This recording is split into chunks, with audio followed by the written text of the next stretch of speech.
Of course, I remember that kid. Um, I used to call him and Mark Anthony because he looked he's like Mark like, Anthony. Him and his twin man, brother. like the shit with Ness was like, I mean, I was touring with Bam, bro. So like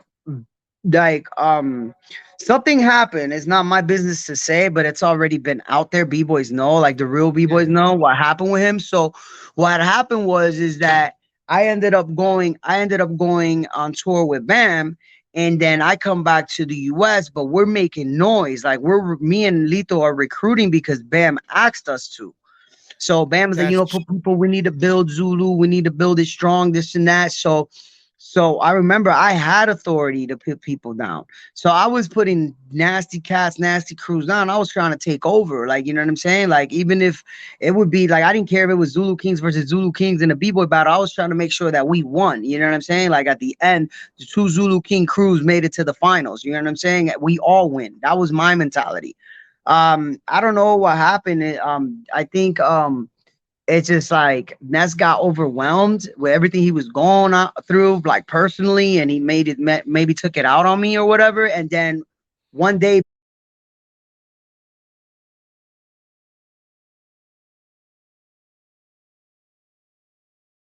The show starts in 10, 9, 8, 7, 6, 5, 4, 3, 2, 1.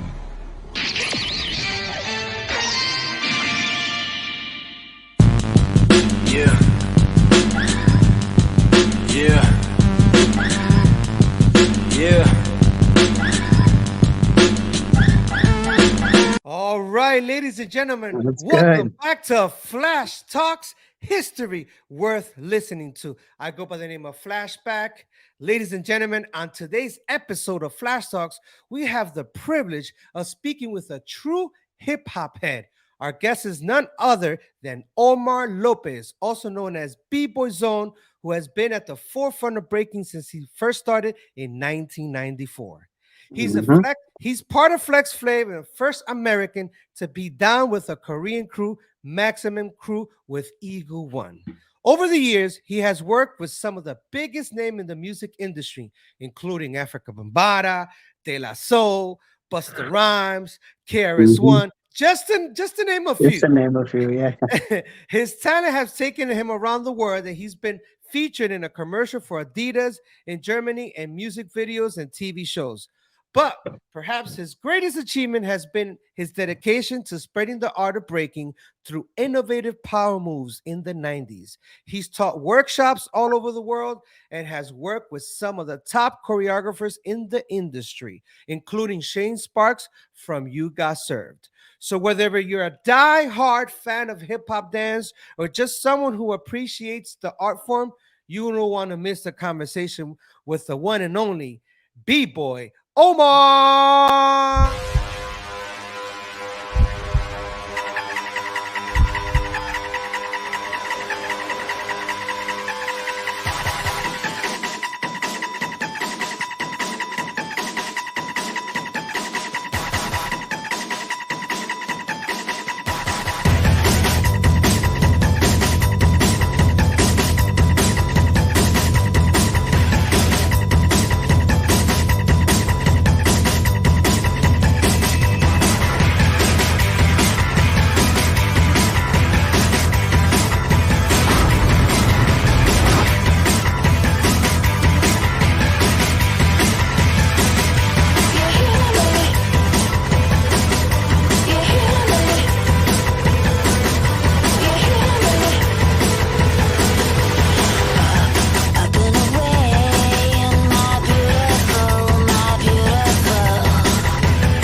Yeah, that was what a long up? ass demo intro to was Damn. good, How Flash. you like the intro? How you like the intro That though? was good. That was good, bro. Some Damn, bro, memories, my bro. hands are sweating. I wanted to get up and start rocking, top rocking, all that good stuff, bro. Damn, brother, that's freaking crazy. Yo, that demo is freaking fire, bro. Like, and what people don't know, that's an old demo. People That's an don't know old that. demo. That was actually Too Sick from my crew, Chris, who did that with footage from Merge's tape. I think you had footage on there too, and Pro Am footage. So yeah, he did that for me Yeah. like after my accident, like kind of like a homage. You know what I'm saying? Because Oh, I really? That can't. was after Yeah. your accident? I thought it was before that he made I that think demo. I don't know if he did it before or after. I think he did it after. It was he found some footage and stuff, and I asked him if he had any footage, and Chris was like, "Yeah, I think so." And he's like, "Yo, I'm gonna do a demo," and then because I had another demo before. Remember, I had the demo Yeah, I remember that. with the motorcycle because I was stunting and all of that. That one where I topped out at 245 on the Hayabusa. So Yeah, I remember that, and we're gonna share some of those clips later on, and do all that good stuff. But let's start from the top. And the first question is, how were you introduced to the hip hop culture? And I'm talking about before you even got down to like throwing down b-boy and graffiti or anything, believe it meaning or the not. beginnings, the Like beginning. the beginnings were was my mom and my uncle, believe it or not. Like my uncles in Puerto Rico, they used to break like in the 80s, and one of them, Kawita, like that's his name, but he was like he ended up, being a big time, in New York. But he's the one that introduced me to him and my uncle Pedro, God rest his soul. And my mom used to pop a little bit. So I used to see them when I was like young, practicing, and then I would join in. And my uncle claims that I invented the belly spin because that's all I could do was the belly spin. When I was trying to windmill, I would just belly spin. He said, "Yo, you invented that." So, and that was in like '83. So yeah, So now you were born in Puerto Rico? yeah, I was born in Puerto Rico, in Caguas, Puerto Rico.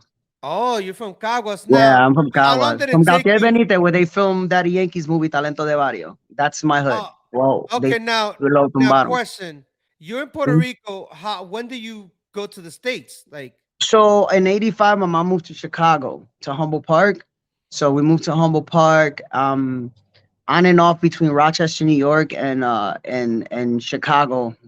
Dad got in trouble in New York and ended up doing time. We moved back to Chicago, went to school, Von Humboldt Elementary, Clementi High School. I went in Rochester. I went to Jefferson Middle School, and Franklin High School, and then moved to Florida, like in '98. so you were born in Puerto Rico, moved to Chicago. Then do you go to New York at all? Well, my mom said when I was a baby, we lived in New York. We lived in Brooklyn. Okay. And so my mom is from Flatbush. So like, that's where we lived when I was a kid, and then we like moved to Port. I don't remember that. I just remember Puerto Rico because when I was a baby, I was in New York. I mean, that's another story over there. And then obviously when I moved over there, when I came to visit, then I finally met a bunch of you guys up there. I came to visit with the guys, and we went to some battles and stuff, and I met you guys, hung But out with you before guys. that, I gotta know before that, because before I even met you, I know you already had a history in Rochester, New York, Yeah, in and Rochester. a lot of Mhm, people were talking about you because I lived in New York City, and living in New York, I already heard the name Bboy Omar, Powerhead, that lives in New mhm, York, which I didn't yeah, know. When they said New York, I thought it was in the city, but then I found out it later was on that it was upstate, Rochester. yeah, But like what year were you Rochester. in Rochester? What year? Oh wow, 90 between like 89 to like 93, 94, on and off Chicago and Rochester. So tell me the story of how you got into breaking. Like, what made you really get into breaking besides Puerto Rico? Like, when you really Well, got serious.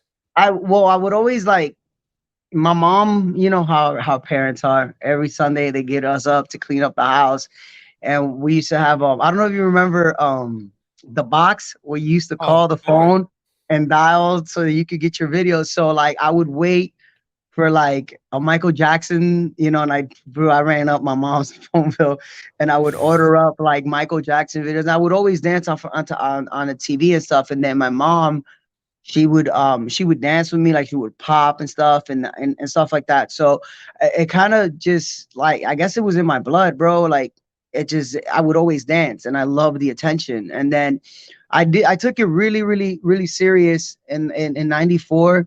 I went like to Puerto Rico, and I met this guy named Ori, who was a legend out there. He used to dance with my uncle and stuff, and he was still breaky. So he introduced me into power moves, like, because that's all I liked was like head mills and windmills, and so I would practice that. It was crazy practicing in Puerto Rico because the houses out there aren't like the houses here. They're made out of concrete. So Yeah. like the wall is concrete. So I remember one time when I was practicing, I was doing windmills. I finally got them, and I slammed my toe into the corner of a Ooh, fucking that brick happens. wall. Excuse my Oh man. language. You Yo, hit the that hurt. sofa in the corner. Oh, you hit the sofa? No, man, forget. I'd rather hit the sofa than that concrete wall in Puerto Rico. And you know what I'm saying? That corner, bro, my toe swelled up, bro. I was hurt for like weeks, bro. But yeah, I mean, I got into it around that time. I started learning power moves, and then I would go to couple of events in PR, like little get together, family Christmases, the family parties, and I used to break and stuff. How old were you then? Maybe like 12, 92. I was 11, 91, and seriously, I took it. I was 13 years old. Wow, 13. That's pretty young, man, for like just Yeah. getting into it at that time. Mhm. Because now the kids, they start at 5 years old, at three, Yeah, four. yo, the Like level is you already crazy know when they the have the level they're internet. at. Especially these Yeah. Russian Koreans, they're taking it to the next level. Yeah, Like it's crazy. Especially the B girls now, they're on another level. Like we got a B girl now in our crew, and Flex. I think she's probably the best female power mover I've ever seen, bro. She she like goes does by one what name? shit. I forgot her name. They just sent it to me the other day, but she's from I think she's like from Russia, dude. Like she hits like one-handed air flare to double. Damn. So shirt off one-handed and does one and a half to windmills, bro. Like she's dope. So now tell me, you're in Puerto Rico, you're learning from the person you said or you mentioned earlier, Ori. and Odi. So Odi's teaching you, he's helping you with power moves. When was it that you transitioned to, like, what year you went to Florida then you started like getting really involved with the culture? I moved in 90 after I met you. I think I was already living in Florida. I moved like in 97, 98 to Fort Myers, Florida, Naples area. And Oh, I you was already bored. had a career before that, bro, because Yeah, I I did. already you were already Yeah. I traveling. was battling in Rochester and in Toronto and stuff like that with this guy named damn, what was his name in Rochester? Freak Image. No. Image? Okay. Image. His name was Image, and he was like somebody who would throw these b-boy jams and bring box of tricks, and which was like, remember them Yeah, from from Toronto. Canada. And I remember I used to practice with him, and then he became like somebody who I saw and used to hang out with him. And then it wasn't like I looked up to him, but he influenced me more. You get what I'm saying? Because he was a power mover too. Like he had head spins and stuff like that. So I practiced. We had a crew out there and everything. UAO, BBK. I was a part of UAO. which So is what does that stand for those that don't know? United as One production, and then BBK was B-Boy Kingdom. Like UAO was it was like a company. It was actually like registered as a company, and then you had your elements like United Girls, United B Girls, United B Girls, BBK B-Boy Kingdom. Then you had United Security, which was like the security, United Rappers. Everything started with United, so it was What? like, So these people were yeah. so organized early 90s like that? Yeah, they were organized like that. Yeah, we had our Damn. own community center. The city gave us money for a community center and everything, bro. Wow. So how long were you in Rochester before like you started trying? Because I remember in New York, I'm trying to remember when I met you, but I know that we toured. We toured around the world. We did stuff for Afrika Bambaatta, so many other different artists. But before, Yeah, how Steve was it that you Love, got a in? lot of Oh people. yeah, that's another one. But You put before me on that, to Steve Love. Yeah. break show. Yeah, the break show. Yeah. I mean, wow, I've been traveling like 96, 97. I went to Battle of the Year. I've been to that was like my first major competition was Battle of the Year. I think 96 was the one that Style Elements won. I was like Oh, okay, 15, yeah, I yeah, remember and that. I went with a friend over there. It was like my first passport, the first time my mom let me travel, so it was crazy. So that was it was Germany.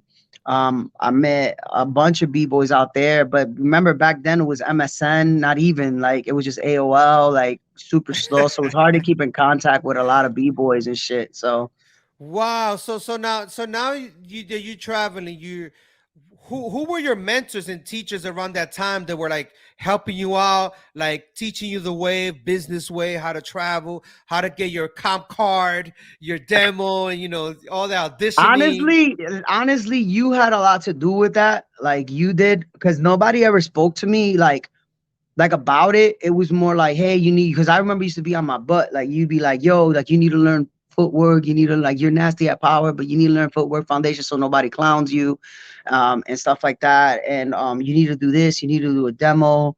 When I went to Pro-Am with Chris, Dave, and Fish, in 2000, or was when I met Bam. I met Alien Ness. I met some cool b-boys along the way. Back then, when b-boying, everybody was super humble and not gassed up, you know. So it was like everybody was networking, not hating on each other. They were giving you props. I did look up to a lot of b-boys. Easy Rock, Charles Soul Control, Cujo, Ivan, who's Super Dave, Remind, Crumbs, who I The happen to be greatest. friends with. Yeah, like Gumby, who else? Abstract helped me out a lot because Abstract used to practice with me. You used to practice with me. Ray taught me rollback air chair. You know what I'm saying? It all happened. I was never, just because I had more power, or I was a power head and I was advanced. Like I would never down you or anybody else who had something that I liked. You know what I'm saying? Like I'll be like, yo, Which show I'll me. You know what say I'm saying? here, which I'll say here, which there was a lot of b-boys, and I'll say like the cats from Mine 180, all those cats, they will be all up on you. I mean, when I tell you they were all about, yo, Omar, teach me power. All the Miami, Florida b-boys, the Yep. majority, when I tell you a Yeah. lot of b-boys out here in Florida were Yeah. jocking the kid. And I'm Yeah. saying straight up because I was watching, and then Yeah, later but they on, you won't started admit getting a that. few They little. won't admit that. One time who came up to me and I thought it was a joke? Kevo. Kevo came up to me one time, and I swear to God on my mom's health and my son that he comes up to me. He's like, yo, bro, you know that when I was younger, bro, like I used to watch your videos, bro. You influenced me a lot. And I was like, man, stop playing with me. He goes, no, man, for real, I mean it, bro. Like, and that's like, that really made me feel like, wow, you know what I'm saying? Like I influenced Kevo, like, and I love Kevo, bro. Like he's nasty. He was nasty. I He's always thought still that he should nasty. have done. He's still nasty. I saw like demos of him like recently. I was like, Jesus Christ. And shouts out to Main Ingredients crew who always show love to me, man. G and everybody, Stripes. Yeah, man. They were one crew that was really like super humble. And you know what I laugh, it was always like the big crews that were humble with me, like Soul Control, United B-Boys, Jive Turkeys, Vicious Germs, Style Elements. Who else? Massive Monkeys. I mean, that's why I was always with big members like in the community. You know what I'm saying? They all Easy Rock. They all show love. I always got hated by like no name crews. You know what I'm saying? Like trying to make their name. I mean, I heard a lot of They rumors. were no name crews at that time, that they were coming up slowly, right? They were coming up slowly. And then I remember, yeah, like you said, they used to jock me. And then once they got a little name, they act like they don't know nobody. You know what I'm saying? So like, and me being a Florida B-boy, I used to get a lot of shit. I tried to be down with a couple crews because I liked who they were as a person. You know what I'm saying? But they were on some like gassed up shit and all of this and all of that. And I just remember when Abe always showed me love. Abe was like, yo, man, like we want you in Flex and this and that. It was Ajax that first saw me in San Francisco and asked me to be down with Flex. And then Abe called me and was like, and then, West Coast people showing me love. That's why anytime I battled with the West Coast. I remember I got in trouble by Dizzy one time at Spin Factor because I was with Ruin and everybody, and fucking and Dizzy goes, what the fuck are you doing, bro? Like, you're on the East Coast, come on, we need you. And that was like the first time. Dizzy showed a lot of love too. You know what I'm saying? like But Dizzy not from Dizzy. the Motion Disorders or No, not Motion or Dizzy from Supernaturals. Canada, Supernaturals. And he's like, come on, bro, we need you. And I kind of like felt, and Vizna too. Vizna from Problems Crew was a big Yeah, Wiesner. that Shout out to bro. Wiesner, Vizna, man. oh yeah, Vizna and Abby Girl, bro. Like they were from Problems Crew. Two of the members in Crowd Crew and Omen always showed love, man. Like those guys showed love. I had a couple members in Problems Crew that hated on me, but it was over some dumb shit. Like they Well, didn't know, like they maybe, didn't know what they were getting into. I let a lot of niggas slide, and you know that I let a and I lot of niggas remember we slide. were at some jam. I forgot where it was, and I'm not gonna mention the name, but he's from Problems Crew. He came up to you. He was like trying you, and I know he didn't want that heat because I already saw what was going down, and you know what Yeah, I'm it was talking like about. these b-boys, like they grew up like, and it's just the influence, bro. Like Nick, like real recognized real. There was dudes used to pop off, but when it came face to face, they knew I was. I'm not gonna even lie, nigga. I was always strapped. I was always Well, strapped. I had my besides gun being on me. strapped, a lot of people didn't know you throw hands. Like you got good Yeah, hands. You know how to yeah. grapple. You've done Yeah, I did jujitsu. jujitsu for Yeah, 13 like years at that they time. don't Yeah, even know I that. fought in Like MMA. There was no videos back then, no footage, and I was poor, nigga. Like, what the fuck am I gonna do with a video camera? Like, you know how much those video cameras got? $1,800. yeah, First time I I got used to recorded take my was, dad's video camera yeah, all the time. I'm yeah. like The on the first time low. I saw video footage, I think it was from you and Merge, because you guys had video cameras. Shout out to Merge, Merge, man. yeah. Wherever he at, man. He's good. He's good. I talked to him. He's so still up for Merge, man. he's doing music. He's in West Palm. And I want you to tell people who Merge is, by the way. Merge is my brother, man. Like the greatest battle DJ in history. There's no DJ that's ever Scratch held more DJ like titles. turntablist. Yes, no DJ that held more titles and won more battles than he has. He's won every major battle. Just picture Michael Jordan winning, NCAA, NBA championships, street tournaments, YMCA tournaments. He goes to football, ends up winning the Super Bowl, ends up winning the XFL. Goes into MMA, wins. Like he entered every Yeah. category and has won every single one. We even, I say we because I had a lot to do with his routines. And yeah, I helped you will out. help him a lot because I remember Yeah. seeing, I think we even went to like his apartment in the village that he had, like in a basement. Yeah, I lived with him in the village. We both had Yeah, a and I place out remember there. you always kind of like advise him, don't do that routine, bro. You already did that in the last battle. Yo, Yeah, do do this, this, do do that. that. Yeah. What I'm known for is his burn 'em down routine where he used the training day sample. You motherfuckers, who the Oh, fuck you think you fucking with? I remember that. I remember that. So that was my idea because he called me. He's like, yo, I was I think I was this is when I was living in New York in the village. I was at and he calls me and he's like, yo, Miss back the Nokia phones. Oh, yeah. He's like, yo, I need a routine. I need a nasty routine. What movie's out right now? I go, Training Day, bro. Training Day. You saw Training Day, bro. We grabbed it. We pressed it on a record. The whole movie, we pressed it on a record, and he took the samples from there. He ended up winning the scratch category with that at ITF.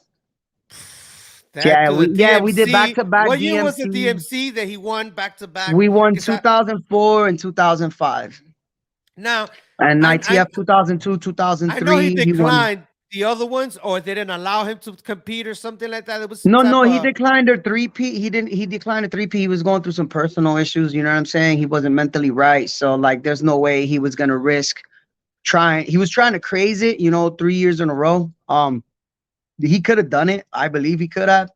Because he was a b-boy, remember? And that's what made that's him different right. than other DJs. He was a b-boy and he brought that b-boy mentality to the DJing. So he was super aggressive, man. When you see him cut, you see him beat juggle, his attitude, his character, he would talk shit to the DJs like he thought it was a b-boy battle.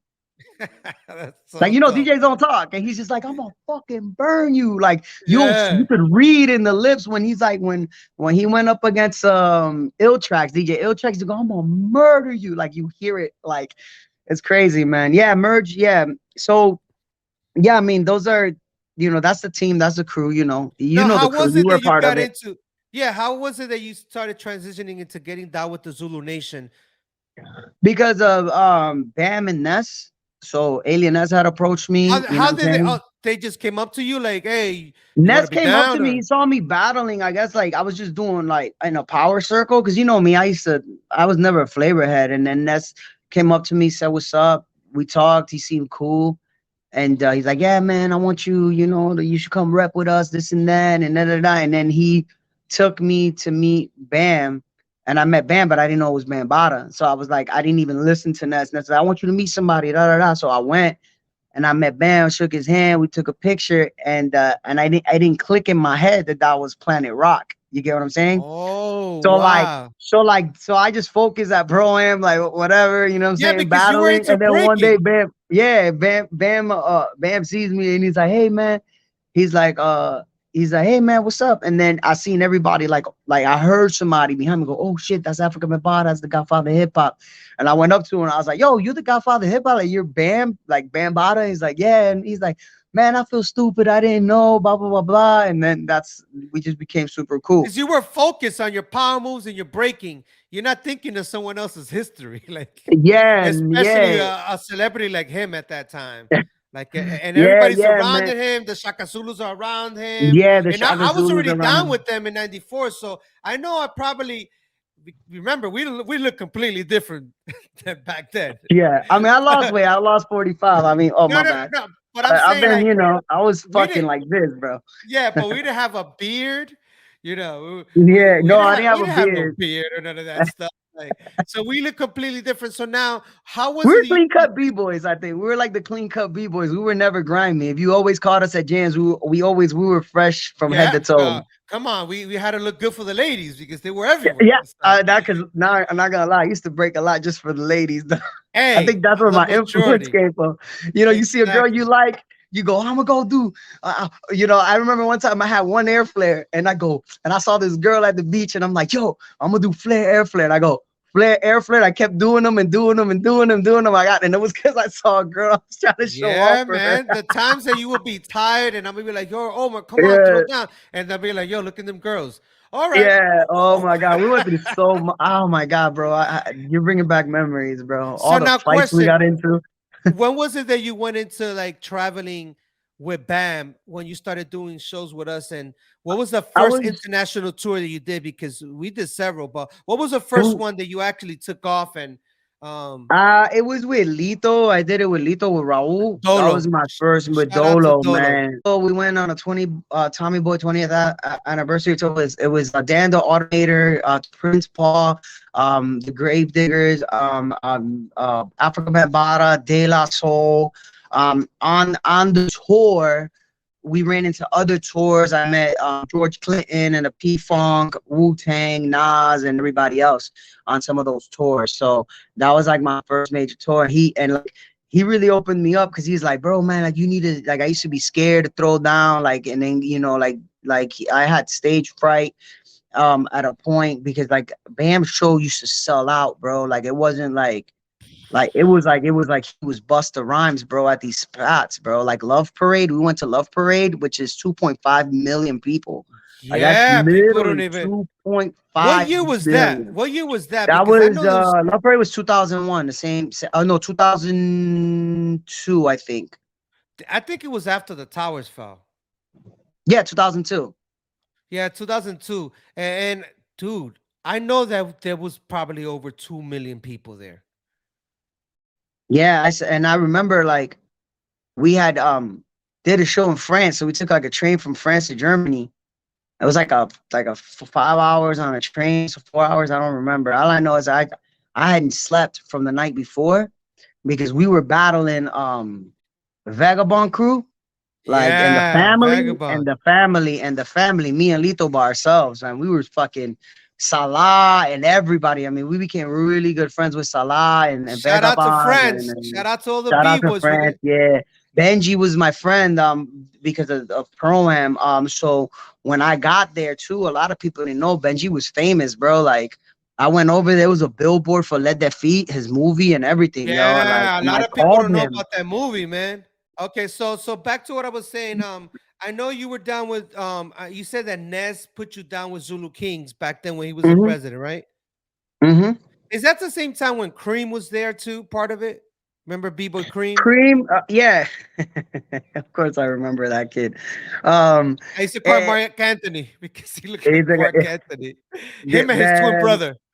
man, like the shit with Ness was like, I mean, I was touring with Bam, bro. So like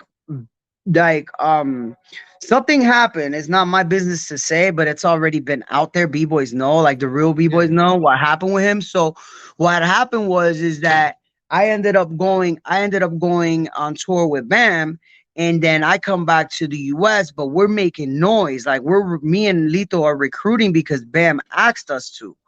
So Bam was like, Gotcha. people, we need to build Zulu. We need to build it strong, this and that. So I remember I had authority to put people down. So I was putting nasty cats, nasty crews down. I was trying to take over. Like, you know what I'm saying? Like, even if it would be like, I didn't care if it was Zulu Kings versus Zulu Kings in a B-boy battle. I was trying to make sure that we won. You know what I'm saying? Like at the end, the two Zulu King crews made it to the finals. You know what I'm saying? We all win. That was my mentality. I don't know what happened.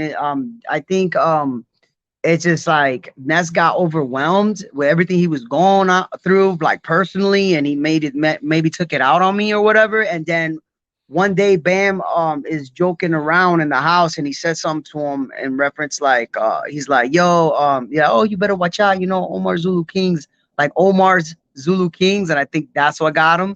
It was like they're doing nasty, they're doing this, At that time, I had Vicious Germs down with us. I had Flex. I had a couple members from Korea, like Maximum Crew was part of Zulu Kings. Charlie and Charlie and Eagle got put down because of Bam. Like they met Bam. Bam gave him the unk, was like, hey, this and that and blah blah blah blah.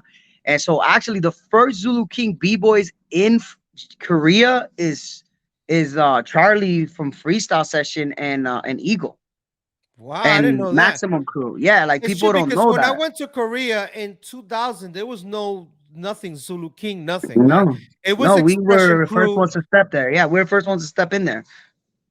Me Wow. and yeah, What year? What year? Like around 2003, 2004, around there? yeah, around that time, yeah. Around that Because I time, right? That they remember were I winning was, battle of the year. Why wouldn't I put them down in Zulu?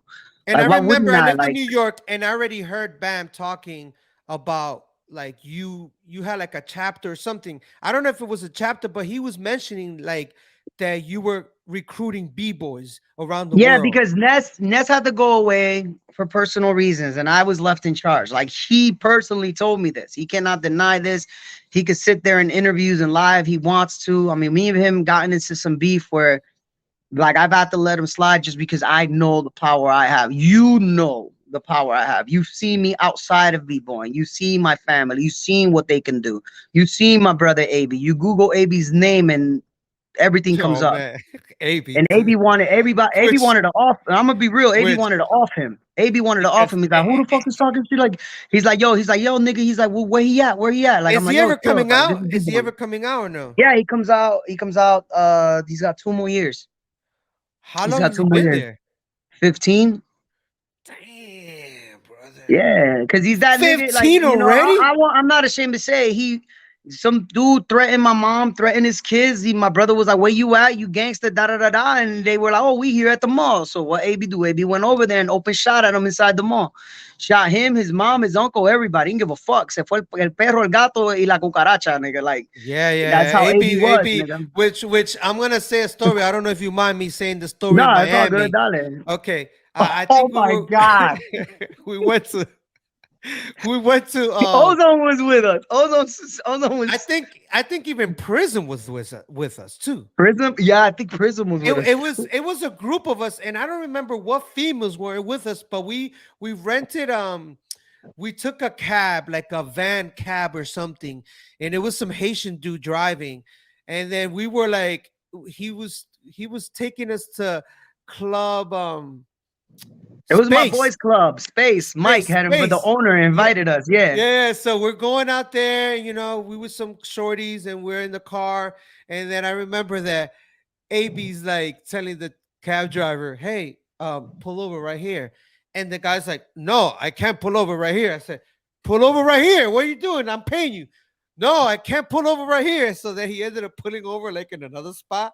And AB was like, yo, when I tell you to pull over, pull over. and the dude is like getting like all pissed off, and then he's like $20. So AB grabbed $20 and ripped it and threw it at him. And that dude got so tight that I couldn't believe everybody's leaving the car. And out of nowhere, I just see Abby in the dude's face, like, yo, don't ever disrespect me like that. Don't you see I'm with AB, my yeah, family? yeah. Blah, blah, blah, blah, blah. And then this dude, it was a Haitian guy. He pulls out a 9mm out of the freaking glove compartment. And yo, Abby's like, oh, word? You want to kill me? And he puts the gun like The in his gun, face. Like, yeah, in kill his me. mouth. Come on, Pull the shoot me. trigger, motherfucker. I was like, Pull yo, the trigger. chill. And I I'm remember like, that, yeah. what the hell? And he's like this with the gun in his face. And the dude was just like shaking. And he got in the whip and he He left. left because he's And crazy. AB's like, crazy. And the thing is like AB, I remember he said, yo, I'm gonna bring my gun. I said, no. I said, no, because this is Miami. yeah, that's right. And You're a yeah, trigger he was happy always motherfucker. carrying. He was You'll always shoot everybody. And yeah, I'm not about to have you go to prison for life for some dumbass nigga want to show off in front of his girl. This is Miami. You're coming out with the guys. The worst thing that's gonna happen is that a battle's gonna break out and we're gonna fist fight. That's the worst thing that's gonna happen. So I was like, we're going to a club, you know, and I remember that day, man. That was funny. Oh yeah, yeah. that's like, yeah. I think Prison was with us. I don't know. I remember they were like, yo, your brother's crazy. But yeah, but he was like, yeah, he was hearing. He had heard about the beef because like one time I don't know where the fuck I was. I know this nigga called me talking shit, and then Nessa called me talking shit, and he's like, yo, I have 100 niggas at your door. AB was there. And remember, my dad, Chino, was the Yeah. leader of the Latin Kings at the time Yeah, from yeah. Chicago. Yeah. So I was like, oh, you gonna have 100 people at my door? I was like, come. And then AB was like, yo, I remember AB was like, let that nigga come. Where he at, nigga? He pulled out Mac 10s, like AKs. Like he's like, let's go. And, Let's go and get it's this so nigga. crazy It was because crazy. It was crazy. The if beef was you like meet, if people would have met Abby, they would AB, never in the, AB. I mean, Yeah. they would AB, yeah. never, AB, they would never think that that kid is like that because, yo, he was a He's so sweetheart. humble. He was yeah, so yeah. cool. Yo, with me, man, he wanted me to do tricks, magic tricks to him, and it was just a cool brother. And like, Yeah. sometimes I'll stare at him and I'm like, how is it that he could just turn that knob Just to like that. 100, like, and Just he was like just that. a cool guy, Mhm. like, and then he wasn't But big, that's what it he is, wasn't man. nothing, Flash, he that's was a what it tiny is. guy. Real, listen. You know, outside of music, outside of b-boy, you knew what I was into. You knew what my family was into. I put it this way: Pablo Escobar, El Chapo, all of those guys are sweethearts until you fucking cross them.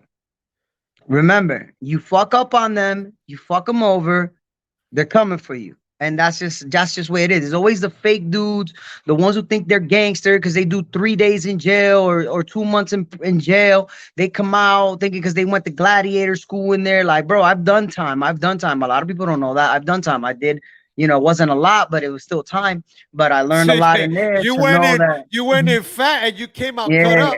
yeah, exactly, bro. Because you're I trying to keep remember that day, dude. I yeah, was trying like, to keep niggas. You gotta fight. You gotta bump in there, bro. You know, you gotta put on.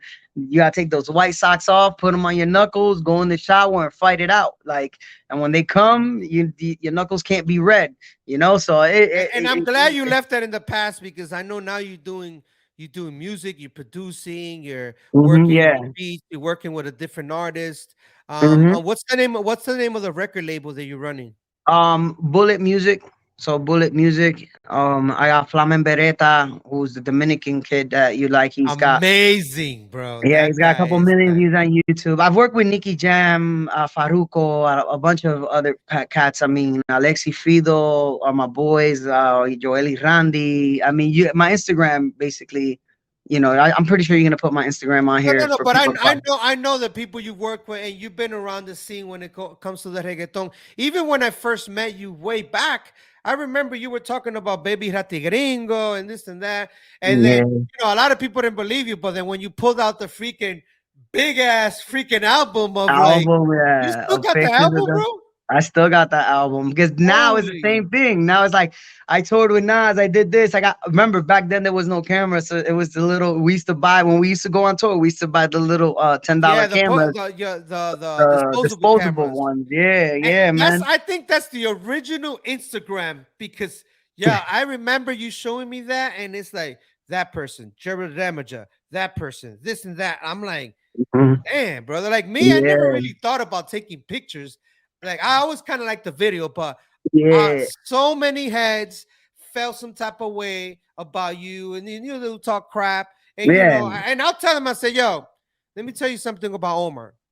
He's just a dude that comes from a poor family and he started doing things and he's excited. Who would yeah. not That's be all I was. excited? Yo, you excited, That dude. was Like a if you're guy. Yeah. excited, that's the beauty of it. You're like, yo, I was working with Nas. He invited me Mhm, to his house. mhm. He might not invite you to his house, but you work with Nas. No, not to his house, but I went to Michael Jackson's house and used his bathroom. So, Yeah, so um, but no, no, no. I mean, as far as all of that and everything, yeah, car key. Yeah. So, as far as all of that, I mean, it wasn't even like that. It was more like the I used to brag to the right people. You know what I'm saying? My friends would know, but I used to brag to the right people. Because if I would meet somebody and be like, oh, hi, my name is Omar, I'm a dancer, they'd just be like, oh, yeah, okay, whatever. You know what I'm saying? How do you think I got mhm, to work with Shane Sparks? exactly. Tell us Because about that. okay, so Shane Sparks, I met him at a dance convention thing. I went with Sonny and we went and then I had she had took the class. Of course, me being a prideful b-boy at the time, I didn't need to take hip-hop choreography classes, nigga. I was Omar, you know what I'm saying? Like they can kiss my ass. But I met Shane Sparks. He was super humble. I met Wade Robson. He was kind of like I wanted to smoke him, like I wanted Yeah, to battle with him. that guy. And I remember telling Shane, and Shane's a witness to this. I could get him on your live so you could talk to him too, bro. I was like, bro, bro, I don't like him at all. I don't like it. He's like, yeah, man, I know he's kind of gassed up. I was like, no, I want to smoke him. He tried to say that a b-boy's not on beat and this and that. When I saw the show, that kid was on beat. This ain't he doesn't know anything. You know what I'm saying? Like, and then he was just like, I go, I'm gonna call him out, I'm gonna call him out. And he's like, nah, don't do that. Don't embarrass him in front of his class, because then you're gonna burn your bridges. So I basically like was, like cool with Shane, and then came You Got Served, and he would ask me for pointers on the show America's Best Dance Crew, which Quest Crew was a part of FlexFlave Is when that they won. the first America's Best Dance Crew? Is that No, the first one? season 3, my crew members were in it. They were FlexFlave, but they couldn't use the name because um um MTV locks your name for 2 years. So let's just say they would have went in with Uh, FlexFlave, they would have to pay it a lot. But they had Quest. They took the I guess the dance center where they were training at, and they took that name. But if you notice, they rock purple and black. That's FlexFlave's colors: purple, black, and silver. who was So part of yeah. it? Who was part of it? Oh my God, Victor. Oh, but Jesus Christ, I don't remember the names, because there was Victor. There was this kid. Uh, Because there was somebody that did power too there. Yeah, yeah, I for because they changed and everything. I forgot the freaking their. And not I only just that, yeah. like it's been years. Like Yeah, this it's been wasn't like years, last bro. year. So like, We're in yeah, so 2023, so Dietrich that's was the right, main guy. Dietrich. Yeah, Dietrich changed a lot. Hawk was my boy in Japan. I met Yeah, him in Japan Hawk. before he even came over here. Like I was good friends with him in Japan. We went everywhere. We hung out everywhere. As soon as they got on that show, the whole crew changed, bro. Wow, wow. So now I know you kept traveling, kept battling. Then you get into a situation in your life that changed your life forever. And I want you to talk a little bit about that, about just the incident, because a lot of people don't know you were a stunt rider, like you used to Writer, stunt. yeah. Yeah, I used to compete in like stunt riding competitions, stunt wars, and all that stuff, which is like the equivalent to like b-boying, freestyle session, but with motorcycles. And nah, I woke up one day, my cousin was visiting me. I was working for Universal Studios at the time with the guys, And I got on my bike. I'm on my way to Universal Studios. And I had to do a show. And I think it was Universal Studios, or was I at Westgate? I think I was at Westgate. I was on my way to work, and my cousin wanted to go to Universal. So I was like, "Yeah, I'll go early. I'll take my bike because Jessica couldn't take me to work. I had my license suspended Oh license at my the time." God. You said Jessica. That's that dancer girl, right? Yeah. No, no, she wasn't she was a salsa dancer, but That's what I'm that saying. was The salsa about, dancer. yeah, 'Cause remember, yeah. there was two So Jessica at that time. Remember, it yeah, was the yeah. So Jessica the dancer and the other Jessica. I forgot, but I yeah, yeah, remember. So, yeah. so carry But on with the she couldn't story. take me to work. She couldn't take me to work. So I was like, "All right, I'm gonna grab the bike." So I grabbed the bike, whatever. I'm on I-4. I'm doing wheelies and all this stuff for my cousin. And then like I go to get off the Universal's exit, a car cuts me off. So I had no choice but to like speed up to get away from it hitting me. So I go up the Universal Studios ramp. I lean into the turn. I put my knee to the ground. So that means my bike is like on damn near the floor. Back tire hits, goes over the yellow line. You know, that's all loose dirt and stuff like that. Slipped from behind me, hit the wall, and I flew off the bridge at like 50 miles an hour and landed on the bottom. And I just remember just curling into a ball. And then this guy saying, "Don't move, don't move. You're fucked up." And that guy to this day is a good friend of mine. We Oh, still talk really? every day. Yeah, man. Me and him. He ended up Wow. being a like a player for the Philadelphia Phillies. So at the That time, is like he was on a crazy. triple A, yeah, man, and So you he still was a connect with that guy? yeah, man. He came to visit me. He still Can talks you to me give him every a day. shout out? What's his name? Like that brother. So he basically like he got married. Like I hooked him up. So yeah, I Philly. Like I just he's from Philly, and then man he just bro, bro, D, he shouts out to him, bro, because Because he he was was a, just so my you're in boy. the floor. He helps you out. He calls the ambulance. What He happened? stopped me. Remember, my cousin was after me too, but she was stuck on the bridge. He went under. He said I landed on front of his car, like not on his car, but like on front, and Because he I hit the know brake. I seen that area where it happened. Because after Yeah, that it's in happened, his and I I heard the, four. and in fact, let me tell you, at the same time, it's kind of like the multiverse. While that happens, they give us a dog, a schnauzer. They give us a little puppy schnauzer, and they call me and they're like, "Yo, Omar, Omar got into a really bad bike accident. I think he died." I said, "What? Are you freaking serious?" He said, "Yo, I think he's not gonna make it. He's in a coma." And I'm like, "No way." I was like, "No," like, and we were trying to figure out a name for my dog, and then I'm like, I remember they used to call you Coco Lopez back Yeah, in the because days. my uncle, my dad, grandfather used to own stocks in Coco Lopez. Yeah, Like he was so part owner of Coco yeah, Lopez. yeah. So they will call you always Coco Lopez, and then I remember that at that moment I was like, man, I don't even know if this guy's gonna make it. So I told wifey, I was like, you know what? In honor of him, whether he makes it or not, we're gonna name him Coco Lopez. I remember And you guys. Yeah, I remember yeah, you guys he lasted told with me that. us. We lost him in 2020. He lasted with us Indeed, 15 though. years, brother. He Yeah, went that's all the way contributed to to the end, library. brother. And I Yeah, remember I man. named him after Coco Lopez. And it's crazy because every time people ask me, he has a little chain there, and they start laughing. They're like, "What, Coco Lopez?" And I'll tell them the story.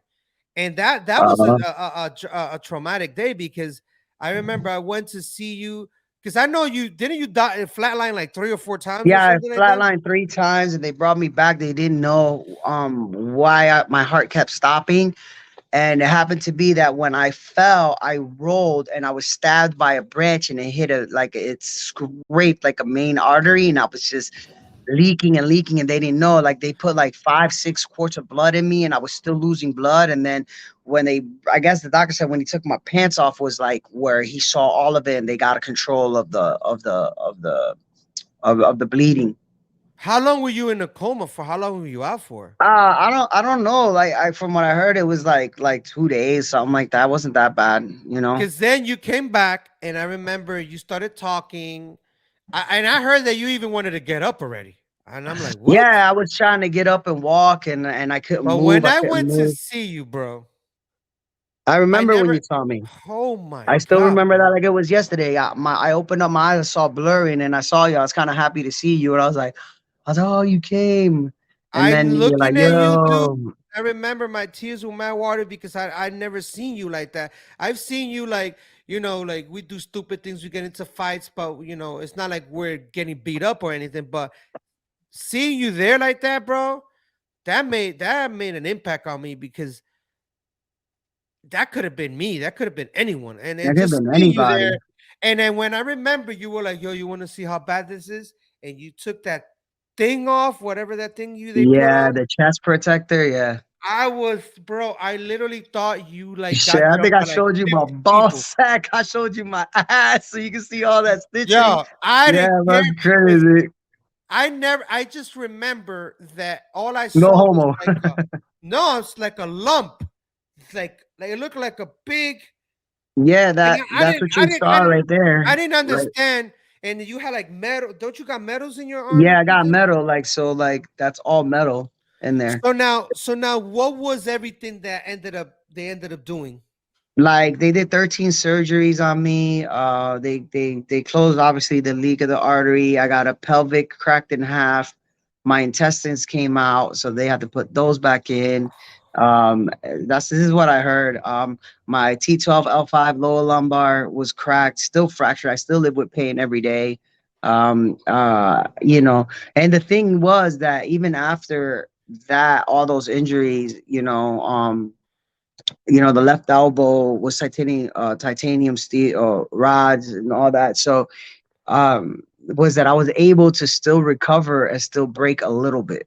I remember that you I went did to elbow cats. air flares. I went I to got cats, some of did that elbow air footage, flares. and Yeah, I I'm like, got "Yo, that Omar, footage. you can still do that." And then you were like, "Yo, Bboy Omar, this is how you do elbow air Elbow flares." air And flares, and you, I did like two of and them. yeah, you know, I think you did more than that.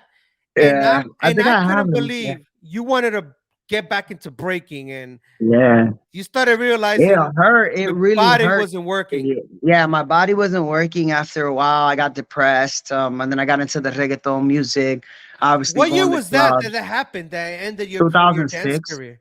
2006, 2007, 2006. I got out of jail after serving time, and then 2007 I got on the bike and ended up having the accident. So And that was March 13th, basically the end of 2007. career and the beginning of your career Oh, that when it comes to reggaeton, yeah, reggaeton artists, yeah. and you started just Not really, because I've working. always done music since I was a kid. It was more like b-boying was my passion because reggaeton wasn't big like that, And Yeah, yeah. Joel Trip, b-boy Trip, Zulu King Trip, he was already managing Arcangel, Yagi Maki, Full Records. He was working with Echo. He did that at Yankees Barrio Fino, so that's how I met Yankee and everybody through him. So I already had that passion for it, and then my cousin who I grew up with as a kid hooked me up. I met Nicky Jam, went on tour with him, like a little tour, local tour in Florida when I was helping him out. It all comes out on Netflix, his Netflix series El No, and Ganador. I remember you even called me to go to a thing, and that time, I was being lovey-dovey with the girls and stuff, and I'm like, nah, man, I gotta go somewhere else. I probably was with a shorty or something, but I Yeah, remember that then you were like, man, you missed it, and you started showing me pictures. You're like his hype man, and I kind of like, I'm gonna be real with you, I kind of didn't.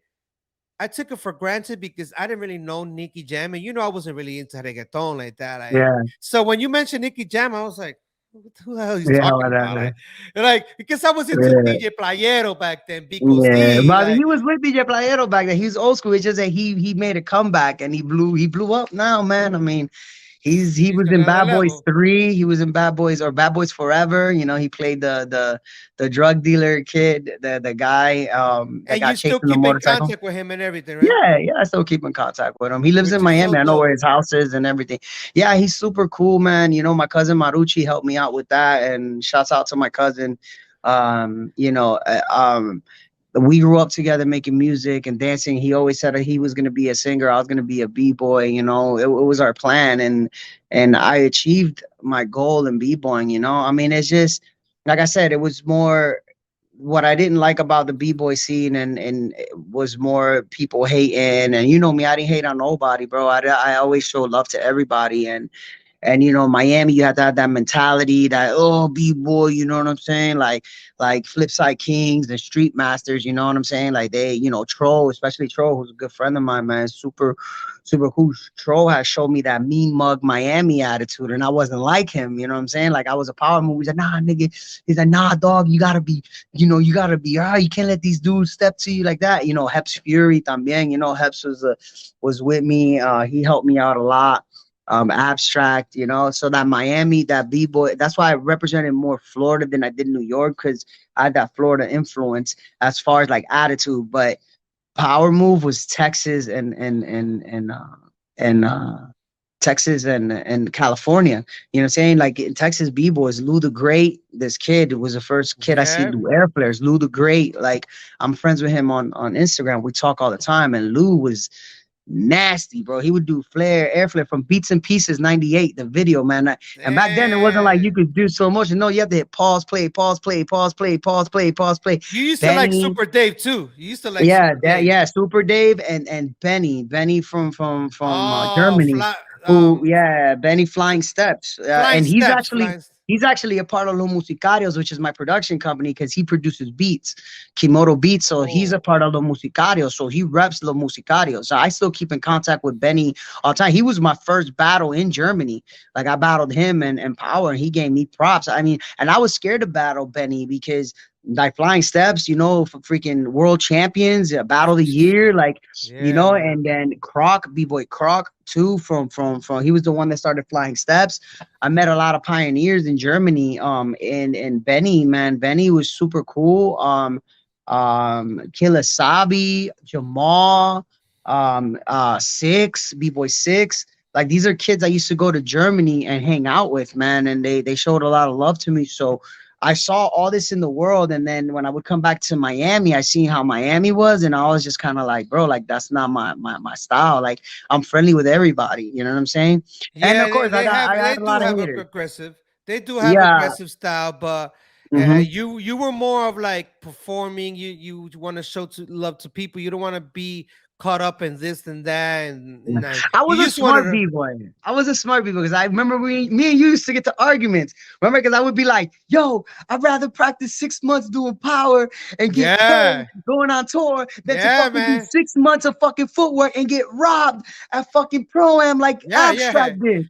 Yeah, you were ahead of your time mentally, because I wanted you to be a complete b-boy, because I already saw. First of all, I saw and I heard so many people talk about how dope you were in power moves, but then I'm like, yes, it's true. But if he learns footwork, now you're talking about dangerous b-boy. And then you started doing battles with Abstract from Skill Methods. And I remember you guys went to New York. You, him. Was it Mach 3? Mach 3, yeah. The three of y'all, yo, that battle was nuts. Which I hit Windmill Flare. I hit Windmill Flare 90, Icy Ice to hollow back, like extended hollow back. Yeah, everybody was like, I think you got that video. It's on YouTube. And everybody immediately were like, yo, these Florida cats came like correct.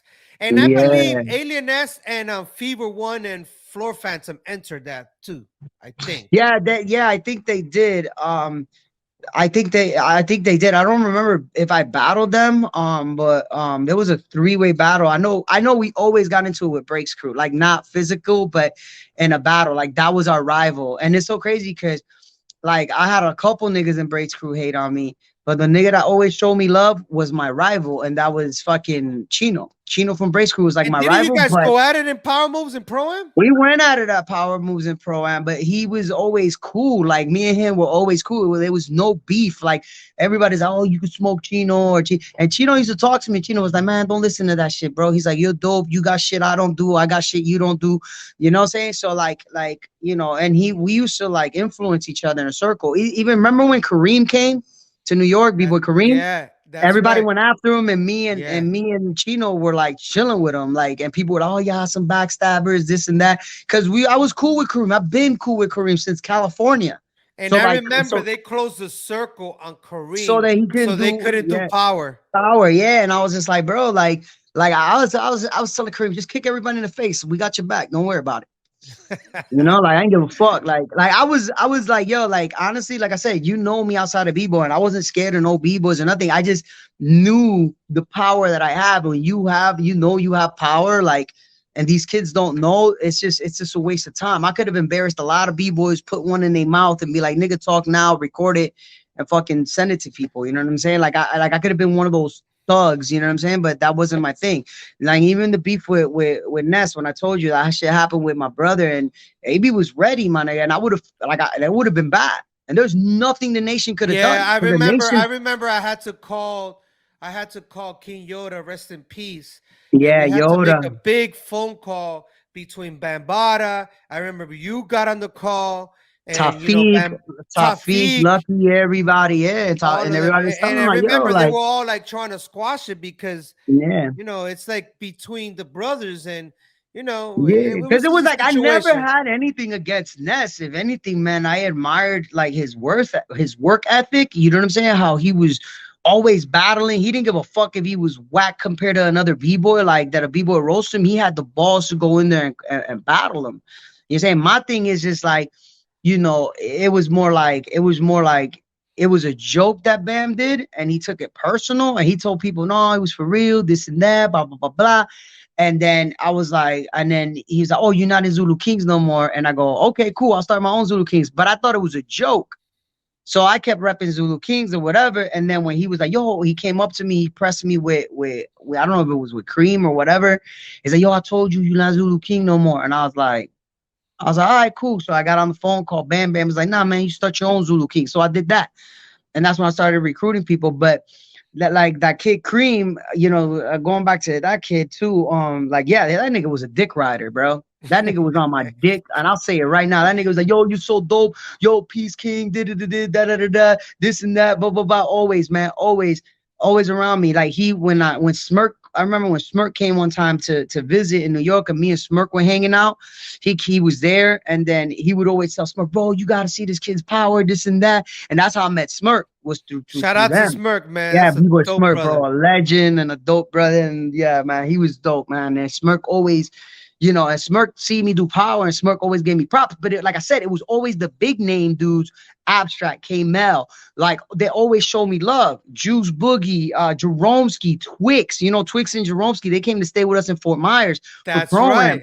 They showed a lot of love. Like they We were went. always We showing took. me Oh, love. you took them to. You gave them pass at the music ultra festival, whatever was that called? Yeah, I got And, the passes. and, Yeah. and then we went to was it Gerald the Damager? We got on Ja stage. Rule the damage for him. Yeah, Yeah.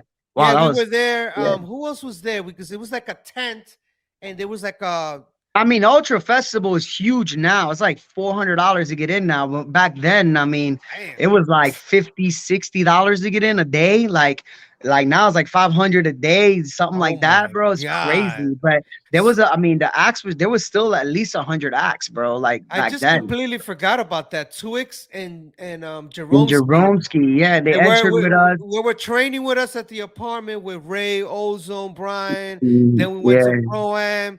Then you made noise at Pro Am. Didn't you enter that battle? On the I Yeah, ended yeah, up yeah. We battling did we like did the crew battle. We ended up going against Unique Styles crew, rest in peace Max and his crew, and I remember that. I remember yeah, man, that. we showed like, yeah, like, it was Speedy and the two I think twins. that's the same battle that Trigger messed up his knee in the middle of the battle, and Yeah, he yeah, just here, yeah. screamed. And Trigger I was think another one, bro. Trigger was another one that when I first met him, bro, he was like me and Keen, and we would practice power, and Keen he would won be, power yeah, move. yeah, Keen one, bro. Shout And out then to we King. would practice with him, and I'd give him pointers and everything. And then once he got a name, bro, he like thought he was bigger than everybody and stuff like that. And I had to run in with him too. And bro, like I said, I let a lot of people slide that that I could have. That's it, bro. Like I would have ended if I would have told him, bro, you don't break again, you don't break again. You get what I'm saying? Like if I Yeah, see yeah, you I feel you. breaking at a b-boy event, like you ain't no, like no. You know, it's the same thing that happened. Like I was so pressured, the whole thing with Ness, the whole thing with everything so bad that I think Mex caught the wrath of it at Holy Grounds. You know, it was like my final thing when he came up to me, God rest his soul. He ended up being cool with me after, you know, we talked about it, but I slammed him and then punched him, you know what I'm saying? Because he came up to me and felt that me and Venom jerked him and what was it, Brianna or the girl Brittany? It was him and Oh, Brittany. rest in peace. You know, Brittany Yeah, passed yeah. like last She year. did. I didn't even know. Yeah, Rest in peace. Wow, I didn't yeah, even man. know. She passed. She Yeah, got like cancer. yeah, he entered with her, and then they went up against I Beast remember I Mode. entered that battle with Lily. Where Yeah, they went remember up against Lady Beast Mode Blue. and Dama, bro. Like Beast Mode and are you crazy? Even Ray Charles was gonna see that they were gonna win, bro. Like I was like, bro, like I didn't like I already knew, I was like, oh, I already know who's gonna win, but I'm gonna give it a shot. And then I I judged it. You know what remember, I'm I saying? remember I'm watching this, and then I don't know where Max gets in your face, and I just see you guys Yeah, he arguing. came up to me, goes, yo, when you come And to he Evolution, doesn't. He did. yeah, When I saw that, I said, "You know what? I'm just gonna let it go. I'm gonna see yeah, what's gonna happen because I already knew what was gonna yeah. happen." I And was as soon already, as he yeah, bro. I swung was at you, already tired, bro. I you was already freaking did. tired. You did the Bro, Undertaker slam on him. yo, I was like, bro, I was already tired of like people, like I was being too nice. And that's like at that time, it was more like I had just got out, like I was in a dark place, bro. I just didn't care. I had apologized to Little Lito, you know what I'm saying? Oh yeah, the Yo, jam like, but shut down right after yeah, that, the jam shut down right after that, bro. Like, you know, and then and it was a church, bro. and it You was a better, church. you better pray every day, bro. That was Yeah, a church yeah, in man. there, I man. ask God for forgiveness every day, man. But yeah, I mean, all that pressure, bro, of hating. Like, I don't hate on nobody. I give props to everybody. I show love. Like, even now, bro, in the music, I get like now I'm verified on Instagram and I get like kids that like they sound whack, you know what I'm saying? I just give them pointers, I talk to them, I answer, they get excited that I even reply, and I'll still share their videos because I used to be that kid. You know what I'm saying? God, I just wish somebody would post me, somebody would show me love, and I pay it forward. You know, I've helped out a lot of people with money. You know, now that I got money, it's like I'll give some away. You know what I'm saying? I'll help out in Colombia. I give people money. You know what I'm saying? So like Which it just you're a newlywed, by the way. yeah, Congratulations, brother. yeah, My no, man November, married with a made it. Colombiana. Colombiana, papi, the best, bro, the best. Oh my Uh, God, bro, the he said best, the best. the best, bro. I mean, you get some Boricuas that are good, but 80% of them are fucking psycho and you know, toxic. Hey, you Boricua, so you know your own. Yeah, yeah, yeah, man. No, so I mean, all that pressure in b-boy, like I said, you know, like I said, a lot of b-boys got away with a lot. You know, they couldn't do that now, not right now. Like right now, if I ran into any Well, yeah, dudes that have now people it's a me back, different story. But let's yeah, like move on. they'll Let's they'll move on. automatically see my crew and my people. They'll be like, yeah, these ain't b-boys for sure. Yeah, yeah. So let's move on from that one to bring a little bit of light, or maybe it could be darkness. Who knows? In the current state of hip hop culture, what is something you would like to change? And I know that's a crazy question for you because you're gonna probably say tons of stuff that you want to change. What would I I know how you change, feel. like in the b-boy culture? In the culture, the whole thing, great breaking, graffiti, DJ, like the culture that you got brought up in. I wish they wouldn't televise it so much. Like, for example, like leave some mystery for the b-boy scene. You Ah, remember when we used to go to Pro-Am? There weren't a lot of DVDs or free. You had to wait to go to freestyle session, or you had to wait to yeah. go to B-Boy Hold Down, or you had to wait to go to Rocksteady Anniversary or Zulu Anniversary to see your favorite B-Boy's new moves. Today, like oh, the new B-Boy has a new move. He puts it on the internet, gets a million views. Then when you go to the jam, 100 other B-Boys has his move. You get what I'm saying? Like the And it's not a surprise for battles because you already know what the other guys have. yeah, like you know, people hitting, you know, 2190s now and everything, you know, back then was like, oh, you know what I'm saying? I remember when Benny hit 890s, we lost our mind. You know what I'm saying? Like it was like, oh man, like And that's people didn't believe crazy. it until you see it. Like you have Yeah, to until wait you to see see. it. Yeah, man. So that was my thing. That's my thing when it comes to that. It was more. What I else? wish What it wouldn't else? be so. Besides It it wouldn't be being so. televised. Um, the music. I mean, I wish that it would. I mean, because you have a couple commercial artists that are more like raw lyrical, Joyner Lucas, Logic, G Easy. So you have that.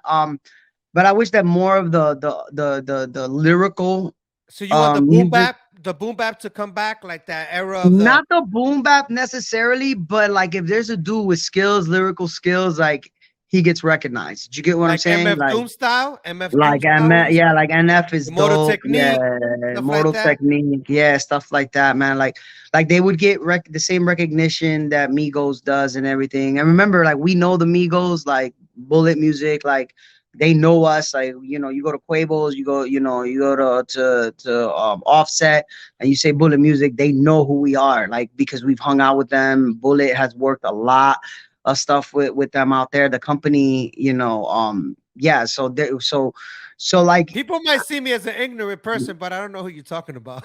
the I see what I'm Migos, saying. bro, Bad and Bougie, Cardi Oh, B and that other, song. yeah, That yeah. okay. Or shoot, I'm Hotel like, what? Lobby, like what I'm saying, like Takeoff just got killed, God rest his soul. Bullet was supposed to go to the funeral, and they got invited, but we couldn't go.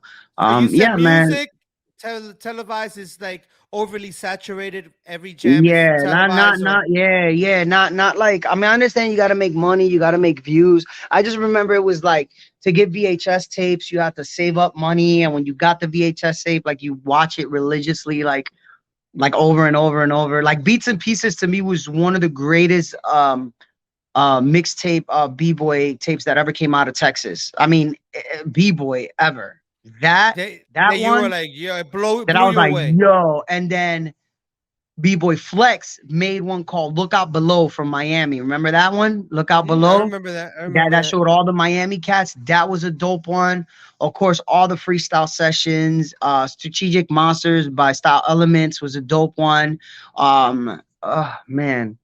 Seven Gems, like you couldn't Breakaway. You wait. remember Yeah, Breakaway? Breakaway. Yeah, like when people had their own solo demo videos and they would, and they were $25 a pop back then, bro. I remember, like some DVDs, some VHS tapes were $40 a pop. You know what I'm saying? So yeah, man. Just that, it's just because like So the everyone's music, the saturation of the videos being exposed, every jam is live. So a lot of people don't go to the jams because it's already live. So you don't have to go to the jam. You could just watch it yeah. live. Yeah, So I mean, I that understand like Red Bull and stuff because they have to be overseas and then we want to watch it.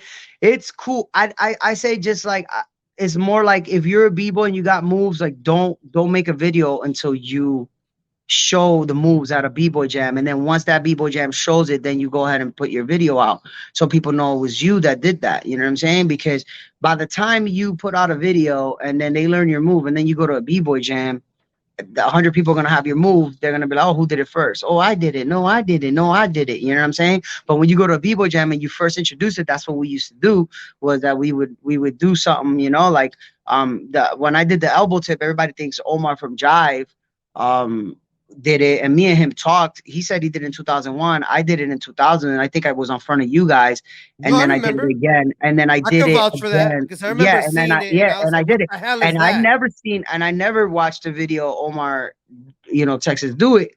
Like, but when he did it, I didn't call him a biter. He never called me a biter. Even I used it against him in that video you see the intro. I do it on him. He never called me a biter. You know what I'm saying? Like that's respect. Like that's because he knows, like you know what I'm saying. Like he does. He knows. Like okay, like great minds think alike. But like Omar was the first one to do them back to back with both elbows. I did it with one elbow. So he's the one that took it and did it with both elbows. I did it like off a windmill and picked up on both elbows and landed it, but that was on a padded mat. I never did it on hard floor. That hurts. It hurts like a motherfucker. So I could imagine. Omar Jive took that, and then all of a sudden, next thing you know, Seco did it, and then other people started doing it. Now you're talking about respect right now. Do you feel there's a lack of respect for the elders in hip hop culture? For the like, like I could say like you've been around since the 90s, so all the young bucks that are dancing now, all the new kids, they see you and they look at you and they're like, damn, you're like old school. Because if you really think about it, that's over 25 years. So Yeah, I feel old school. Like I was just thinking about the other day. Like I was watching you're some going b-boy on battles. 30 years, brother. Next year is Yeah. 30 years.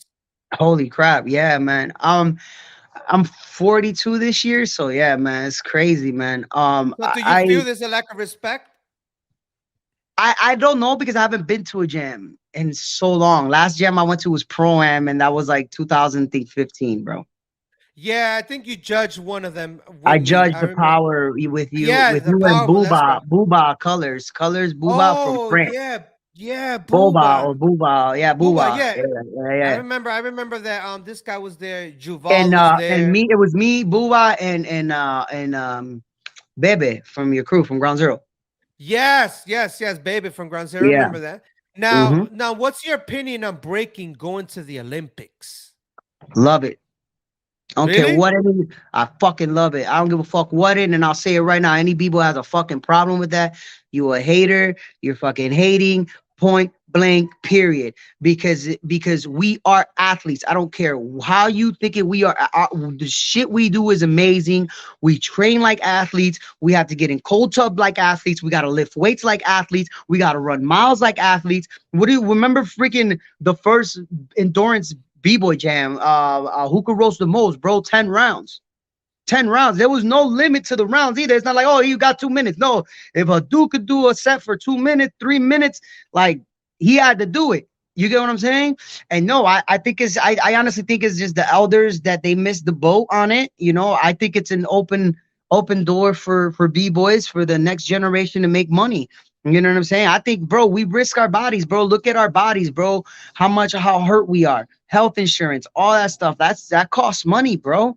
Imagine a Team USA breaking team professionally that they pay your health care. They pay you, they put you on salary. They put you like even when I saw Battle of the Year, the movie, like even though it was a little bit corny and stuff like that, like the concept of that, they had a coach, they had a team, and they were like all in a camp. Like that to me was like, damn, that would be dope. You know what I'm saying? You go to a camp, you got a stadium, bro. I even thought of an idea. I'm like, yo, every B-boy crew has, and maybe you could copyright this right now when I say this. All right. Every B-boy crew has a team that they dance for in the NBA. Why can't the crew travel with the team and battle the other team's crew halftime show? Oh, bro, that's a good one right there. A 5-minute battle.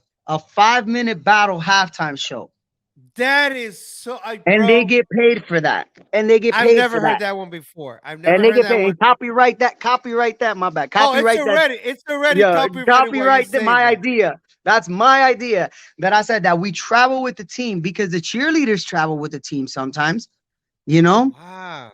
Okay. And B-boys, like, we used to get paid a lot to break for the Orlando Magic. You remember that? You put me onto that. We were making $125 a game. When the cheerleaders found out how much we were at that time, yeah. When the cheerleaders found out, oh my God, especially Royce Reese, Dwight Howard's baby mother, like she's a good friend of mine. She found out, she was like, how much y'all getting paid? What? We only get paid 55. I was like, yeah, but y'all get like the calendar shoots, y'all get royalties, y'all get the fly. So you will say, let's say the New York Knicks is gonna play the Orlando Magic. So the B-boys that represent Orlando battle the New York Knicks. Yeah, B-boys, even in the opening day, like outside when the people are coming in to tame down the lines, you get what I'm saying? Like an hour before the game, you know, or entertainment, like while people are sitting down before the game starts, you put the two B-boy crews to battle each other. Yeah, and then we give them, and then whichever battles in the NBA finals and gets a ring. It's an NBA championship ring, bro. That's custom made. Yeah, man. Dope. I might think that's our idea, bro. That's our idea. Yeah, it's let's go down. We're gonna just knock out the Orlando Magic. It's copyrighted already right now. Yeah, man. So just like so when it comes to the Olympics, bro, like every country has a team. You know, everybody has a tryout, just like they do make it to Team USA. Not freaking pick favoritism because no, you got to earn your spot on Team USA. You know, 10 versus 10.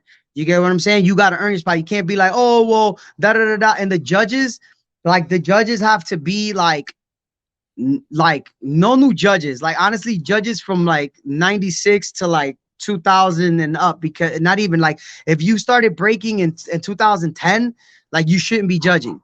You get what I'm saying? Like you should not be judging. You should at least have like 15 years of experience. You get what I'm saying? Because you'll know eventually, like when you got young judges, they're gonna show favoritism.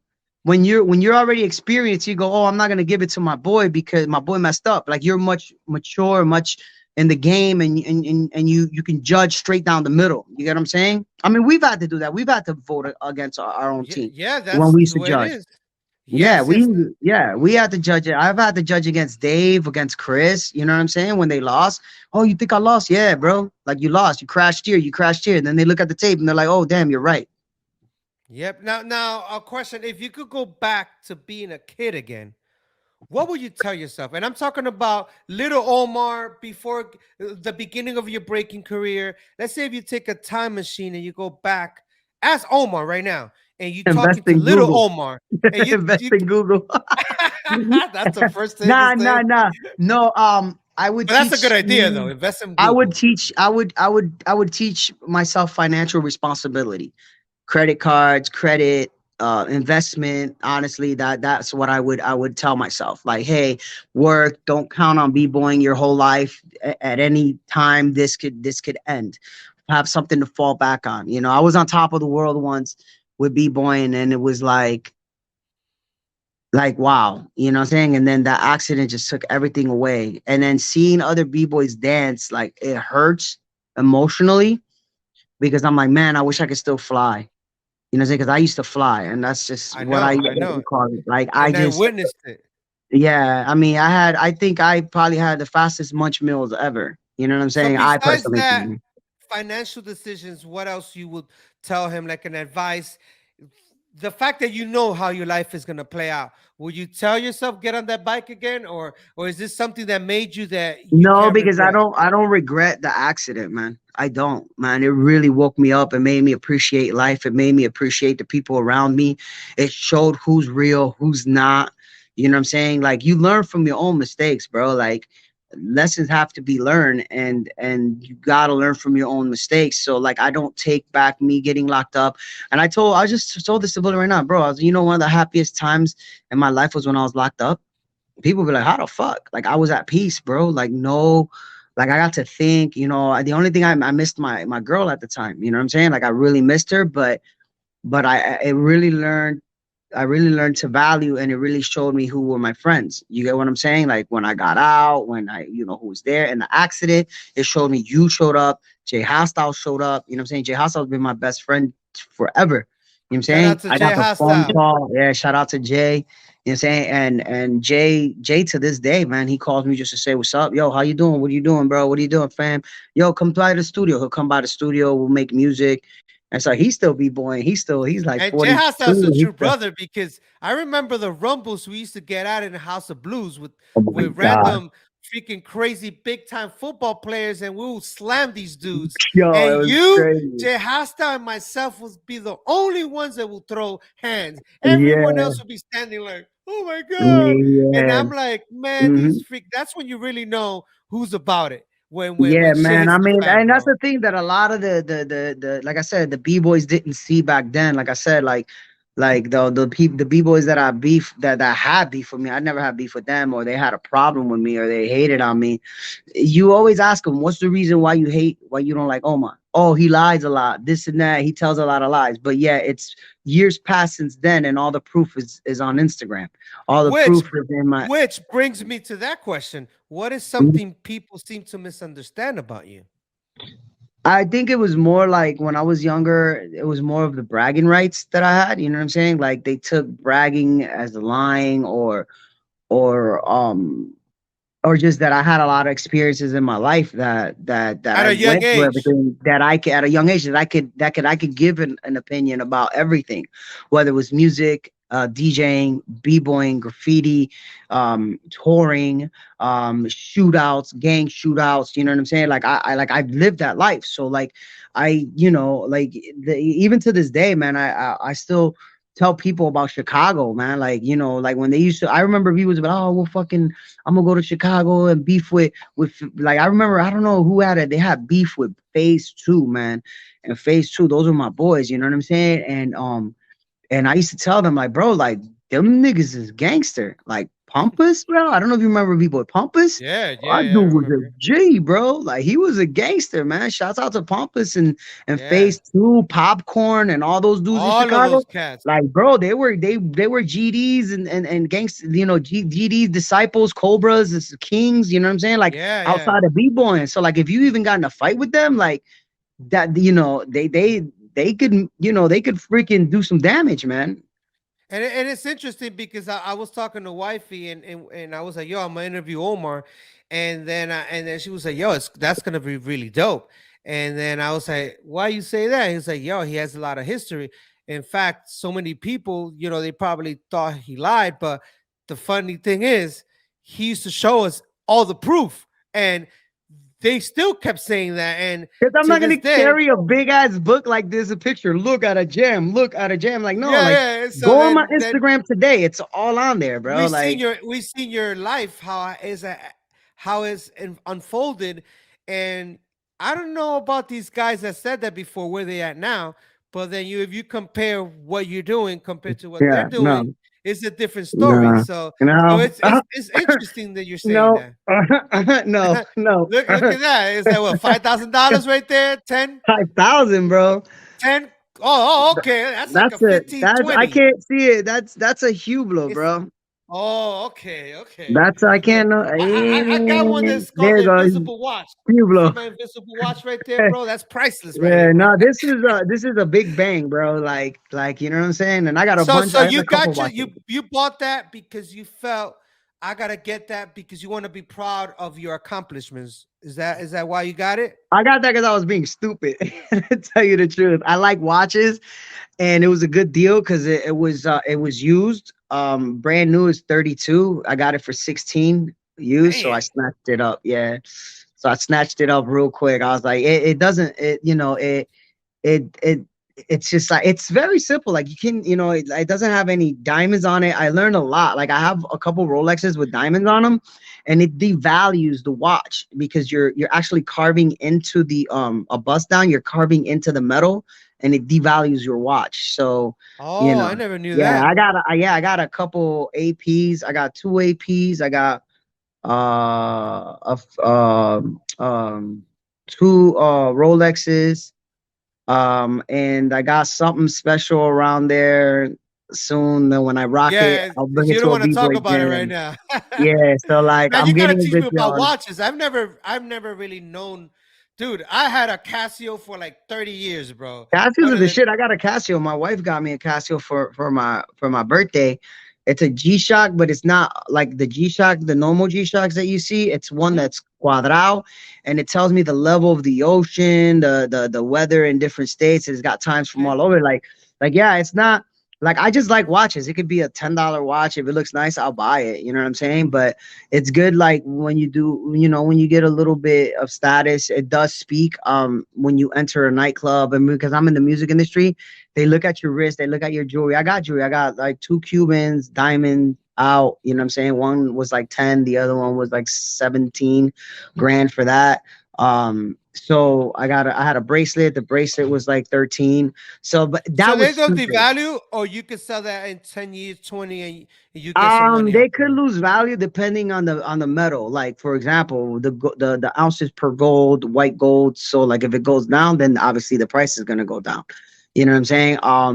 If you buy the chain already with the diamonds on it and stuff like that, so you know you're probably better off just getting a chain done than buying it already made. I'm sorry, I think I said that it's better for you. No, it's better for you to get the diamonds put on it because at that point, like when somebody already has it done, they're gonna tax the shit out of you versus somebody that's gonna make it from scratch. Ah, You get what I'm I saying? see. Yeah. They'll So overprice you. So you know. Dope, dope, dope. So now I want to ask you, if you could be remembered for one thing, what would it be? Let's say 20, 30, 40, 50 years. Hopefully you live to 110. But In we all life have a or in in life life, or in like in a life, given? because we all have an expiration date. We don't know when it is. But Yeah, if it's one thing that the world, when they mention, oh man, Omar, um, what is it you want to be remembered for? One thing. the good heart that I really have with people. You know how many people I helped out that I didn't advertise, that I didn't brag about, that you know, more like yo, like yeah, he was a good dude, man. He's a good guy, like he helped out a lot of people, and he was big. He was a dancer and he loved everyone. So never hated on anybody. So that's the thing, never hated on anybody. And I could tell you, I could vouch for that.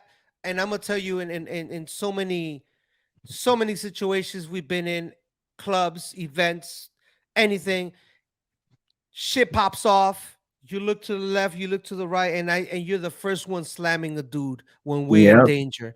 And Yeah. and that means a lot, because I've had situations in the past that you see everyone running and I'm the only dude swinging, and then I get jumped. And that tells a lot from a brother that you've done it several times, and I've seen it, I've witnessed it. It could be Hmm. someone disrespects wifey and we're there, and situations happen and you step up. And I appreciate that. I really appreciate that, Omar, because not Yeah. a lot of heads do that, bro. And that Hmm. shows a lot. So I thank you for that, brother. Yeah, And I want nah, you man. and I want you We to were continue always doing tight. that. Yeah, yeah, No, yeah. because we were a b-boy. Like b-boys stick together. It didn't even matter when in different crews. You know what I'm saying? I mean, I always had that drive, like, to protect my boys and stuff like that. I mean, even with one time, man, Worm was beefing with Milky, and I flew out to Texas to go handle that shit. And I went out there with two two goons, bro, like two goons. And I went to the B-boy battle, and they got into a scuffle and stuff like that. I remember I talked to Milky about it afterwards, and I go, nah, I wasn't gonna do nothing. It was more like I just went over there because you said something about Zulu Kings, and then he said, oh, I said this because they said this, and then me and him got to the bottom, and me and Milky ended up being really cool, really super super tight when he moved to Florida, man. He was somebody who was super cool. Like, he had that b-boy attitude and stuff, but man, real recognized real, you know what I'm saying? So he knew, like, I felt he knew, like damn, this dude is a good dude. And he was just protecting his peoples and his crew and stuff like that. Of course I was a little immature back then, to be flying all the way out to Texas with two goons and shit like that. You know what I'm saying? Like they happened to land there the day of the event and shit like that. And I met up with them outside, talked to them. I was like, nah, it's cool, it's just a b-boy thing. I just wanted you guys here in case And I'm something happy happened. nothing went down, because you don't want to live with that. You could have been telling a different story right now. You know what Yeah, I'm from saying? a different spot. Yeah, man. But nah, it Yeah. wasn't. I always knew, like, exactly, like, what to control. The ones that I used to get heated at is when they used to Mars, when they used to threaten me. Like when that whole situation when that's like I said, when he said, "Oh, I have 150 people at your door," like AB heard that shit live. You get what I'm saying? So like it was like he was ready. Like AB loves war, nigga. Like let's go. Yeah, About man. you know. And I hope AB gets out of that situation, man, Yeah, he and he he don't get got he got extended. lucky. They were trying to give him 99 years, and then but they didn't have any Wow. evidence on him. So all they had was like this one charge, but because he already been to prison twice. The three strike rule. If you go third time, they try to give you life. So the guy was like, listen, they're offering 15. Take 15. You're not gonna beat that. You know what I'm saying? His lawyer was like, take the 15, bro. Like, dude, what you did is basically a terrorist act. So you know what I'm saying? They're not gonna charge you with attempted murder. They're gonna drop these into this and this and this aggravated assault with a deadly weapon versus attempted murder, which is two different charges. You get what I'm saying? So Wow, wow. yeah, so he was like, fuck it, man, let's go. He went up the road, and he ain't seen his kids in 15 years, but when he gets out, his kids are already grown, and they know it's like Wow. that's another lesson learned, man. Like, yeah, when we're young, we're stupid. We do stupid things, and And I we know think you got a kid too, so and hopefully he sees the show and kind of yeah, I hope so. learns Yeah, a yeah, little bit of your history, yeah. Well, because I my know it's son is a kind of. man now. My son is How old is he 22, now? 22. 22. Yep, he just got his Crazy. captain's license. He's got his captain's license. He's working on ships. So What? yeah, yeah, man, we sent him to school for that and stuff like that. So I Yo, guess that's I'm. so official. Now, is Yeah, that I the was only so one you? irresponsible when I was Is that young the that I only one make you sure he's got? not. Is that the only one That's you got it. Yeah, that's it that I that you know of. know of? That you know? I mean, me and Lito toured the world, and I don't know. We might have kids in Oh Brazil man, and you got some German, Puerto Rican kids out there, right? but in Japan, bro, I might have some, Oh Omarus man, so over there. so this is what we're gonna do. I'm gonna give you your own screen, and I want you to let everyone know what you up to these days. Where can Mhm. people find you online and connect with you? So take it away, my All brother. right, yo. So, I just been up to making music, producing reggaeton artists, working with a lot of artists from Nicky Jam, Faruko, everybody else. You can catch me on my Instagram at Omar underscore bullet family, like a bullet family. Check that out. My artist Flamen Beretta, HD, Manuva in Colombia. So yeah, man, that's just what I've been up to. It's just more of the music and investments and a clothing company. So that's all I have going on right now, guys. Hopefully, Give some you shout guys outs. enjoy it.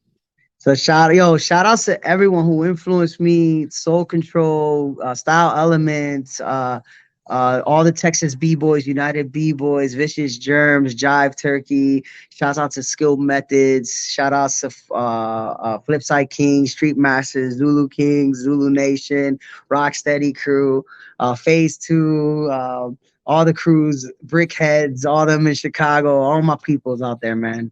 Shout outs to all of them, bro. Y mi gente, los Dope, floor dope. rockers en Puerto Rico. Saludo a los floor rockers, los originales de allá de Puerto Rico. No me puedo olvidar de Okay. ellos, papi. Yeah, that's right. That's right. Now, one of the reasons why I do this show is to give you my flowers. Now, you still with us, and I thank you for being such an awesome friend for so many years. We've done some ride or die shit, some stuff that we That we regret, can't and talk some about. things that we Yeah. don't regret, and a lot Um, of things we would not talk about, but it's all good. And you've showed mhm. your friendship through the years, your consistency as a true friend, and I admire that because I got heads that they claim they're homeboys and my friends, and they're flip floppers. They one day they're cool, one day they're not. And I'm gonna tell you, you've been consistent, my brother. So And I got loyalty mad is love for you, man. loyalty is my thing. Loyalty, being loyal and stuff. That's why I'm still with this record label. And the people, even in music, I get the same hate and my he's not even my boss. He hates that I call him my boss, but he's the owner of the record label. I'm the GM, so it's like I go, yo, boss. He goes, you stop calling me that. Like he's like, I'm your brother. Like and people try to take me, and he goes, yo, dude is loyal. I mean, there's been situations where he's called me and I'm the first one there, click clack, you know what I'm saying? Ready. So And not only that, but I and can imagine some other people have approached to put you down, and your loyalty keeps you with bullet music. yeah, yeah, I've gotten offers to work with other labels and they pay more, but nah man, I wouldn't switch for nobody, bro. Like because at the end of the day, when I didn't have anything and I was one time down in life, Bullet had my back, bro. Like and when I went to go pay him back, he said, what the fuck are you doing? He like shoved the money away from me. You know what I'm saying? Like he's like, no, bro, like you're my brother. You needed help. I got you. If I got it, you got it. And that's the thing. And that's the thing that I could tell the future. Always stay loyal to your friends no matter what. Even if they talk shit about you, whatever, man, you keep your head high, keep it moving forward. Don't let nothing bother you. As long as they don't physically touch you or te amenazan, ¿cómo se dice? I Threaten you, threaten you, like threaten you. yeah, bro. Like there's no need for you to act up. You know what I'm saying? Like everybody barks. You know what I'm saying? So you just gotta let them bark and keep walking like you do past a dog in the street. You know what I'm saying? Because That's honestly, what's like up. anybody that's bad mouthing you and all that is just hating. That's it. Hell yeah, hell yeah. Well, I appreciate you, Omar, because I know you're a busy guy. We always like Yeah. in situations you're producing, you're flying to Colombia to see wifey, to see artists, to work with people in Puerto Rico, Dominican Republic, different places. So I Gotcha. appreciate you Everything. for just taking the this time just to have a conversation with me because True, a true. lot of Yo, people and been one asking. more. I want to shout out like one more shout out to Honey Rockwell, bro. Like yo, I gotta shout her out, man. One time, man, Okay, like okay. I got hurt on tour and she fixed my back, bro. And Like a day later, I was on doing air flares again, bro. Like shout out That's to what's Honey up. Rockwell. You know, Shout way out to show Honey love. Rockwell. But yeah, ladies and gentlemen, that's Omar, aka Bboy Zone. I like to always call him Bboy Omar. That's the way I've always met him. I know there's controversies with that, but that's I Bboy mean, me Omar and the other Zone. Omar, there was never been a controversy. Just people talk, you know what I'm Yeah, yeah. saying? People Shouts out to talk. You're Omar right. Jive, man, my brother. Like, you know, love that dude a lot. So shouts out to That's him what's and the up. Jive Turkey Flow and all of them. All right. All right, and I go by the name of Flashback. This is Flash Talks, history worth listening to. Uh-huh. Ladies and gentlemen, thank you very much for watching this show. Peace, y'all.